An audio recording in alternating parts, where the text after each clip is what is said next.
The mop squeaked against the concrete floor. The smell of disinfectant mixed with a faint metallic tang of oil and gunpowder that lingered in every military barracks. It was a place of order, discipline, and rank. And yet, in that moment, all anyone noticed was her. Private First Class Elena Ruiz, at least, that's what her patch said, moved silently between the bunks, scrubbing, dusting, folding sheets tighter than they already were. To most of the young soldiers, she was just a cleaning detail. A quiet figure in fatigues, eyes always lowered, never speaking unless spoken to. But something about her felt off, not wrong, not dangerous, just out of place. She didn't move like a janitor. She moved like someone who had been here before, someone who belonged here. The day it happened, the barracks buzzed louder than usual. Boots thudded, orders barked, laughter carried down the corridor. Word had spread. The general himself was coming through. For the soldiers, it meant uniforms straightened, beds rechecked, weapons polished until they gleamed.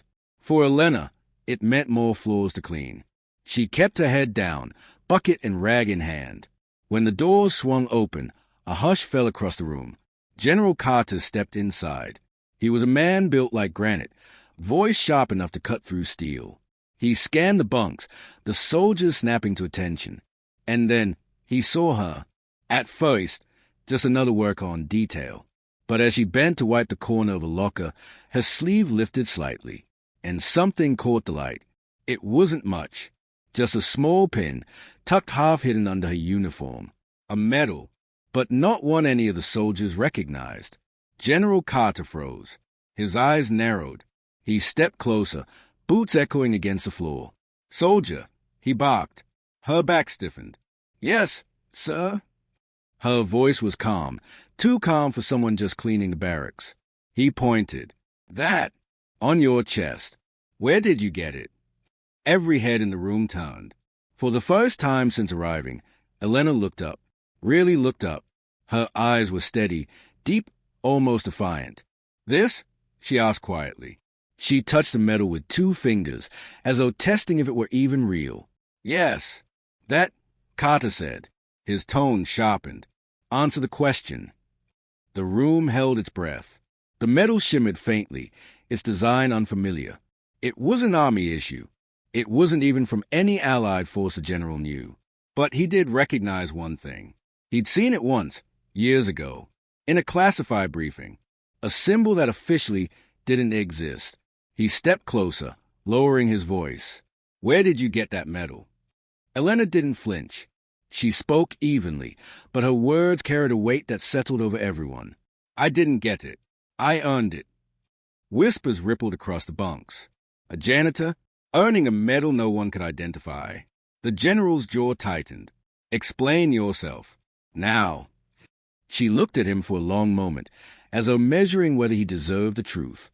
Then she set the rag aside, straightened, and stood taller than anyone had seen her stand before. "I was in Sangala Province 5 years ago," she began. "Operation Black Ridge." The general's expression changed. That operation had been erased from the books. Only a handful of people knew it ever happened. Elena continued. "We were outnumbered, surrounded. Command called for retreat. But there were civilians caught in the crossfire. We couldn't leave them." Her voice was steady, but her hands gripped each other tight. "I stayed behind, covered the evacuation. 43 people made it out. My unit didn't."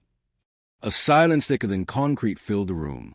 One of the younger soldiers blurted, "But that operation, so I thought it was just a rumor."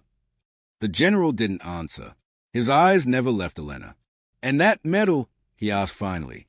Her gaze dropped to the small piece of metal on her chest. "It was given to me by the people we saved. They called it the Medal of the Forgotten, because no one else would ever know." She paused, voice quieter now. "And when I came back, the army told me my record was classified, sealed. They assigned me to maintenance, said it was cleaner that way." A sharp breath escaped someone in the back row. The truth was heavier than any weapon they'd ever carried. The general's face was unreadable. For a long moment, he just stared at her. Then he spoke. "Why keep wearing it?"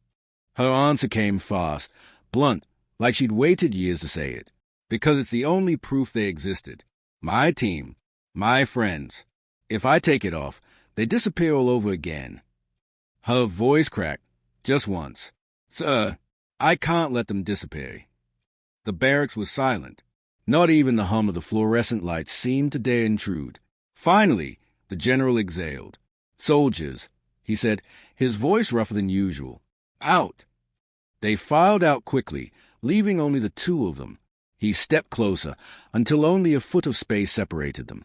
His tone dropped, more human now. I was there, too. Different unit. I read the reports. I knew someone stayed behind. But the file said no survivors. Her eyes met his. For the first time, there was recognition. Maybe they wanted it that way. For a long moment, neither spoke. Then, without a word, the general reached into his jacket pocket. He pulled out a small, battered dog tag, one he'd carried for years, from a friend lost in that same mission. He placed it gently on the bunk between them. They won't disappear. Not as long as people like you and me remember. Elena looked at the dog tag, then down at her medal. Slowly, almost reverently, she set the medal beside it. Two symbols, one official, one denied, both heavy with truth. For the first time since stepping foot in that barracks, she smiled. Not wide, not bright, but real. When the soldiers returned, the general didn't explain.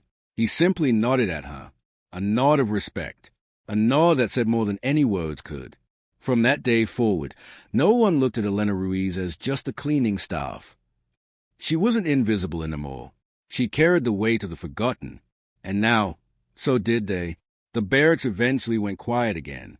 The mop stood unused in the corner. On the bunk, the two objects still lay side by side, a dog tag and a medal that didn't exist. But in that silence, they spoke louder than any marching band, any salute, any anthem. They whispered of sacrifice, of loyalty, of people who gave everything and asked for nothing, and of one woman who refused to let them be erased. Because sometimes the bravest soldiers aren't the ones on the front page of history books. Sometimes they are the ones hidden in the margins, still standing guard over the memories the world tried to forget.